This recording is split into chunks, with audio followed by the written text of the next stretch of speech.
পহেলা মে আন্তর্জাতিক শ্রমিক দিবস, যা মে দিবস নামেই অভিহিত, প্রতি বছর পহেলা মে তারিখে বিশ্বব্যাপী উদযাপিত হয়। শ্রমিকদের অধিকার আদায়ের সংগ্রামের ইতিহাসে একটি তাৎপর্যপূর্ণ দিন হিসেবে পালন করা হয় এই দিবসটিকে। এটি আন্তর্জাতিক শ্রমিক আন্দোলনের উদ্যাপন দিবস। পৃথিবীর বিভিন্ন দেশে শ্রমজীবী মানুষ এবং শ্রমিক সংগঠন সমূহ রাজপথে সংগঠিতভাবে মিছিল ও শোভাযাত্রার মাধ্যমে দিবসটিকে পালন করে থাকে। ভারত ও বাংলাদেশ সহ বিশ্বের প্রায় ৮০টি দেশে পহেলা মে জাতীয় ছুটির দিন। আরো অনেক দেশে এটি বেসরকারিভাবেই পালিত হয়। বাংলাদেশে মে দিবসে সরকারি ছুটি থাকে।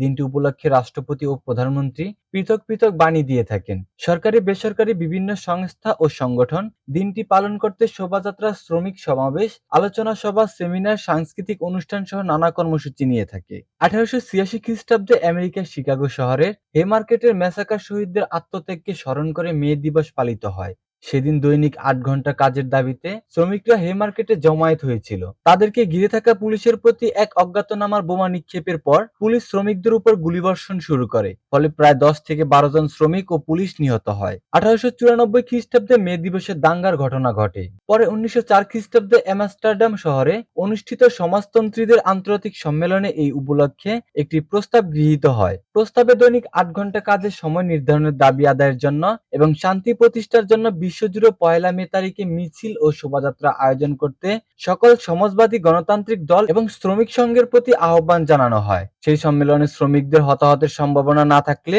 বিশ্বজুড়ে সকল শ্রমিক সংগঠন মে মাসের ১ তারিখে বাধ্যতামূলকভাবে কাজ না করার সিদ্ধান্ত গ্রহণ করে। অনেক দেশের শ্রমজীবী জনতা মে মাসের ১ তারিখে সরকারি ছুটির দিন হিসেবে পালনের দাবি জানায় এবং অনেক দেশে এটা কার্যকর হয়।